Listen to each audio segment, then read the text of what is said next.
अरबों का एक मशहूर बुत जो सफ़ा और मरवा पहाड़ियों पर पूजा जाता था। ये वो बुत थे जिसे लोगों ने अपने हाथों से नहीं तराशे थे, बल्कि ये जीते जागते हकीकी इंसान थे। उन्होंने खाना काबा के अंदर ऐसा क्या जुर्म किया था जिसकी वजह से अल्लाह ने उन्हें ऐसा खौफनाक अजाब दिया जो आने वालों के लिए इबरत की निशान बन गई।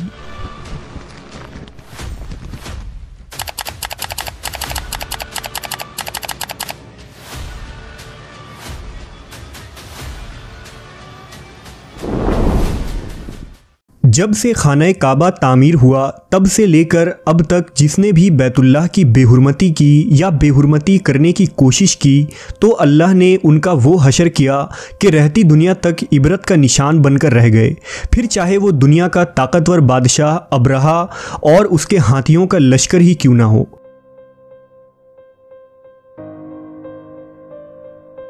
इसके अलावा तारीख़ में कई ऐसे वाक़यात मिलते हैं कि जिन्होंने काबा शरीफ की बेहुरमती की और उनको अल्लाह ने दर्दनाक अजाब देकर तबाह कर दिया। इसकी एक मिसाल इसाफ व नाइला है। इसाफ बिन याला और नाइला बिनते ज़ैद दरअसल कबीला बनी जुरहुम के एक मर्द व ज़न थे। नाइला एक खूबसूरत और हसीन लड़की थी जो अपने कबीला में यमन के किसी इलाके में रहा करती थी। ये खूबसूरत हसीना कबीला बनी जुरहम में अपने हुस्न की नुमाइश किया करती थी। वो फहश लिबास पहनकर घर से निकलती थी और कबीला के नौजवान उसके पीछे पीछे चलते थे। हर कोई उससे ताल्लुकात का ख्वाहिशमंद था। उन्हीं लोगों में कबीले के सरदार का बेटा भी शामिल था जिसका नाम इसाफ बिन याला था।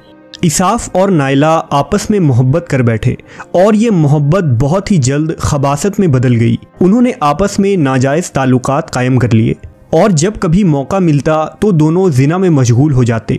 इस तरह ये सिलसिला यूं ही चलता रहा। जब उनके घर वालों को इसका इल्म हुआ तो वो उनके खिलाफ हो गए, जिस वजह से उनके मिलने पर पाबंदी लगा दी गई। एक दफ़ा का वाक़या है कि बनी जुरहम का एक काफ़िला हज करने के लिए मक्का के लिए रवाना हुआ तो ये दोनों भी उस काफ़िले के साथ हज के लिए चल दिए। काफ़िला मक्का पहुंचा और ये हज के अय्याम थे। उन्हीं दिनों का वाक़या है कि एक रोज़ काबा में लोगों की तादाद बहुत ही कम थी और आसपास कोई भी मौजूद न था, लिहाजा शैतान ने उनके दिलों में वसवसा डालना शुरू कर दिया। वो दोनों खाना काबा में दाखिल हो गए और इस तन्हाई के आलम में जिना करने लगे। उनके इस खबासत और काबा की बेहुरमती पर ज़मीन और आसमान कांप उठा। समुंदर की मौजें जोश मारने लगी और अल्लाह की तरफ से अजाब नाजिल हो गया। हुआ यूं कि जब वो खाना काबा के अंदर बदफेली कर रहे थे तो उसी वक्त उनकी रूहें कब्ज़ कर ली गईं और उनके गोश्त पोश्त के जिस्म पत्थर के बनते चले गए। ये लम्हा इंतहाई खौफनाक और अजीबो गरीब था। दो जिंदा इंसान अज़ाब इलाही के तहत अब पत्थर के बन चुके थे।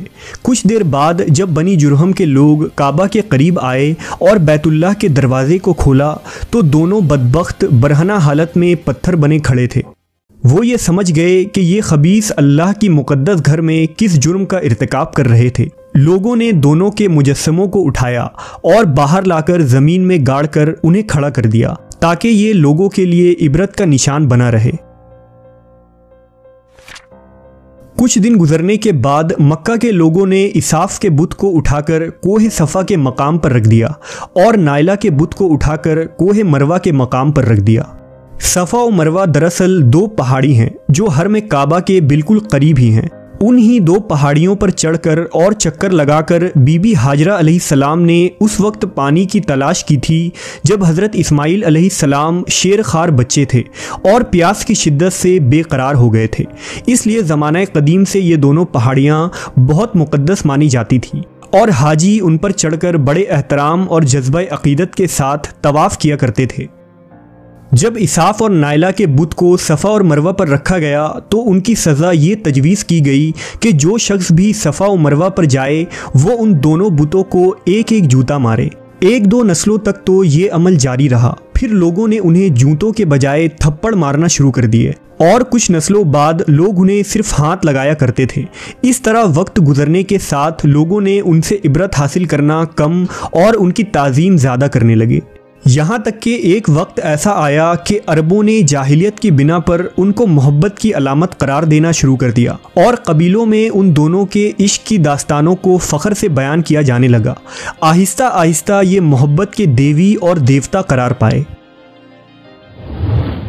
5वीं सदी तक इसाफ और नाइला के उस बुत को अरबों के बड़े बुतों में शुमार किया जाता था, जिनके आगे लोग सजदा किया करते थे और कुर्बानी भी चढ़ाते थे। हज़रत ज़ैद बिन हारिस रज़ी अल्लाह ताला अन्हु बयान करते हैं कि ज़माना जाहिलियत में जब मुशरिकीन मक्का बैतुल्लाह का तवाफ़ करते थे तो इसाफ और नाइला के उस बुत को छूते थे।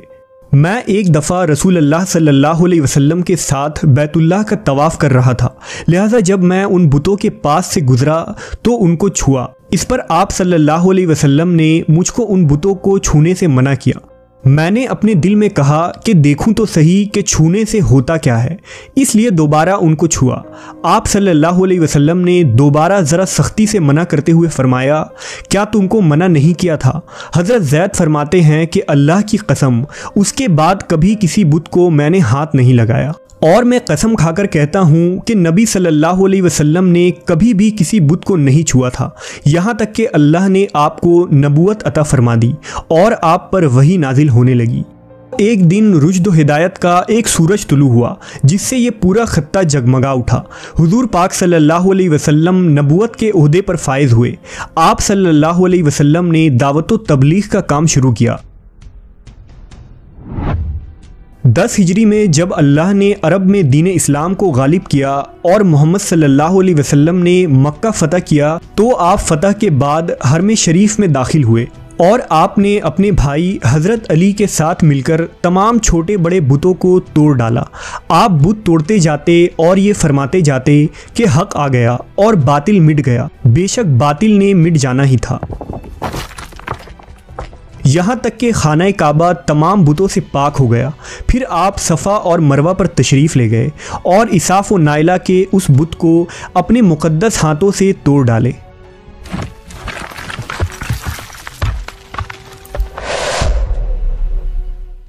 हमने देखा कि इसाफ व नाइला के इस बुत को लोगों ने बतौर इबरत सफ़ा और मरवा पर रखा था, लेकिन शैतान ने उन्हें ऐसा गुमराह किया कि वो उनकी पूजा करने लगे।